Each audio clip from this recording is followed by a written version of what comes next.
सियासत की दूसरी लहर नुकसान करेगी नहीं करेगी? क्या सियासत की जो ये दूसरी लहर है ये नुकसान करेगी कि नहीं करेगी? इस सियासत की दूसरी लहर है, ये लहर धीरे धीरे धीरे धीरे ठंडी पड़ जाएगी। मैं मेरे अनुभव से बता रहा हूँ, मैंने भी बहुत झगड़े देखे हैं, बहुत क्रांति। मेरी भी इच्छा थी, इनकी तो मंत्री बनने की इच्छा है, मेरी मुख्यमंत्री बनने की इच्छा थी, पर इच्छाएं कई बार दमन करनी पड़ती है। तो ये इच्छा पायलट साहब की मुख्यमंत्री बनने की पूरी होगी क्या? अब पायलट साहब को देखो, मैं पायलट साहब का भी सम्मान करता हूँ। पायलट साहब युवा नेता है, हमारे नेता है। पायलट साहब ने कभी ये नहीं कहा कि मुझे ये बनाओ और ये बनाओ। उन्होंने जो उनके साथ थे उन लोगों की जरूर पैरवी की। फिर मेरी समझ में कुछ छोटे लोग हैं, वो बड़े पदों पे आ गए, जिससे पार्टी को नुकसान होने जा रहा है। कौन हो सकते हैं? कौन लोग हैं वो? अब ना तो आप अंदाज लगा लीजिए, आप बता ही दो ना। कौन हो सकते हैं। मैं नाम तो जैसे सुनो, जैसे फोन टेप में किसी नाम नहीं बताए गए, उसी प्रकार नाम किसी के नहीं खोलूंगा मैं। तो फिर अभी कुछ छोटे लोग बड़े पदों पे आ गए। छोटे लोग पायलट साहब से बात हो रही है क्या आपकी? जो है पायलट साहब से बात हो रही है? मेरी पायलट साहब से भी बात हो रही है, गहलोत साहब से बात हो रही है, और मेरे साथियों से, कांग्रेस के जो विधायक है उनसे भी बात हो रही है। ये क्या बीजेपी इसको ज्यादा उछाल रही है, तो क्या ऐसा तो नहीं बीजेपी फिर से सरकार गिराने में जुटी है? ऐसा है, बीजेपी के अंदर अंदर जुटी है तो मुझे पता नहीं, और मेरी समझ में बीजेपी तो खुद ही अपने आप निपट रही है।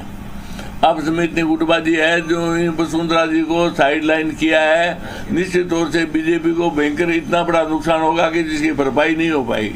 लेकिन बीजेपी का प्लान तो ये भी है कि सचिन पायलट को वो अपने खेमे में लेके आना चाह रही है। उनका मन है कि जितिन प्रसाद भी आ गए, ज्योतिरादित्य सिंधिया भी आ गए, तो पायलट को भी ले आया जाए। सचिन पायलट ने साफ कर दिया कि मैं बीजेपी में नहीं जा रहा हूँ, और बाकी तो सचिन पायलट साहब अपनी बात वो जाने, बाकी मेरी बात मैं जानूं।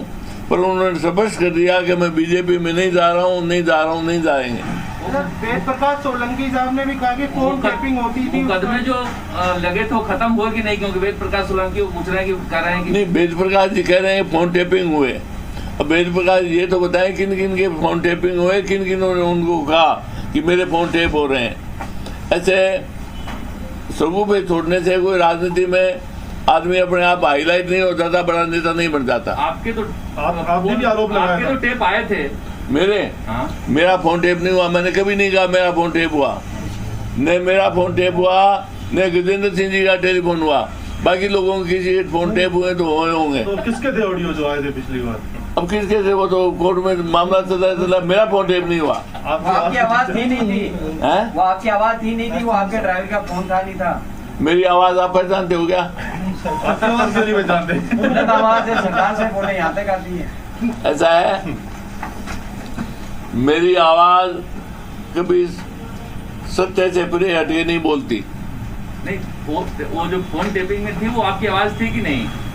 किस फोन से?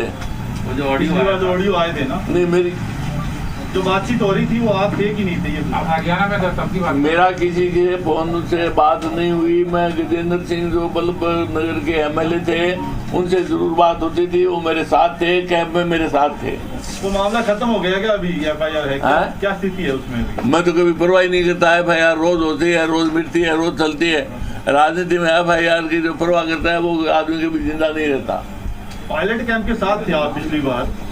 पायलट कैंप के साथ थे आप पिछली बार? हाँ था। तो क्या आपको लगता है वो जो मांग कर रहे हैं उन्हें मिलनी चाहिए या नहीं मिलनी चाहिए? क्या है आपकी? ऐसा है, जो व्यक्ति सीनियर मोस्ट है उनको निश्चित तौर से उनके कायदे से उनका सम्मान होना चाहिए। सब सामने देख के बोलो। अभी तो आपने कहा था जो कमेटी बनी, मैं तो सामने नागेन पीजेन सब देखता हूँ।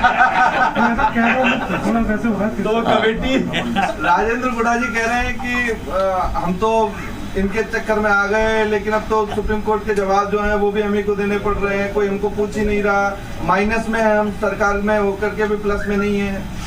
देखिए, मैं एक चाणक्य नीति की बात बताता हूँ।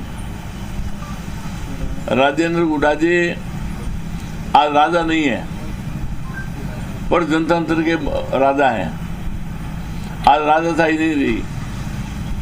चाणक्य ने अपनी नीति में लिखा है कि राजा को और पंडित को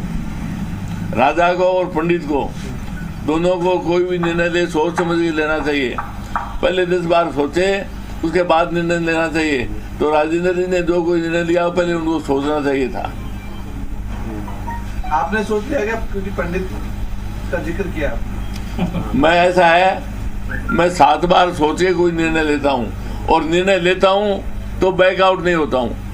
अच्छा, मुख्यमंत्री अशोक गहलोत जी कहते हैं कि आपकी फितरत है सरकार गिराना, पहले भी गिराने का काम कर चुके, इस बार भी गिराने निकले थे। वो कोई उम्र थी, फितरत थी। उस समय अशोक जी गहलोत ने मेरी मदद नहीं की। अशोक जी गहलोत उस समय मेरी वाकई, उन्होंने कहा वो बात सही है, अगर वो उस समय मदद करते तो मैं भी राजस्थान का मुख्यमंत्री होता। ये अफसोस तो है आपको आज, ये अफसोस तो है ही। अब अशोक गहलोत ने मदद नहीं की। ये अफसोस तो ऐसा है, जिंदगी में कई अफसोस आते हैं, कई जाते हैं, वो साथ ही चले जाते हैं। अगर पायलट खेमा आपको मुख्यमंत्री बनाने के लिए प्रयास करे, हाँ, तो आप भी प्रयास करेंगे क्या? ना, अब कोई प्रयास नहीं करूंगा। मैं जान चुका कि अब मेरा कुछ होना तो है नहीं। लेकिन जो आपने भी बात की थी छोटे लोगों की बात, क्या राजस्थान में छोटे लोग की ऊपर?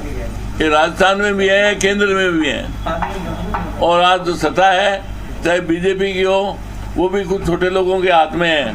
इसलिए वो ऐसा ही हालात कांग्रेस में है। जो फील्ड वर्कर नहीं है, जो ग्रास रूट के आदमी नहीं है, जो पैराशूट से उतरे हैं, उनके हाथ में सत्ता है और संगठन है। इसलिए निश्चित तौर से इन पे विचार होना चाहिए। राहुल गांधी जोकर, आपकी बात सही हुई, 2 बार हार गई कांग्रेस, आपके बात में दम था कि जोकर है। ऐसा है, ये गोवर्धन जी बहुत बड़ा मामला है। एक जो बात थी सबसे इम्पोर्टेंट,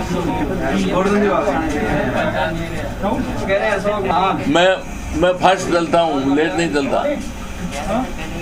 चलो आपने क्या अच्छे काम किए। भीमाराम चौधरी को लेकर आप क्या कहेंगे? आपके साथ के नेता रहे, वो जो इश्यूज उठा रहे हैं, जो मांग उन्होंने की है अपनी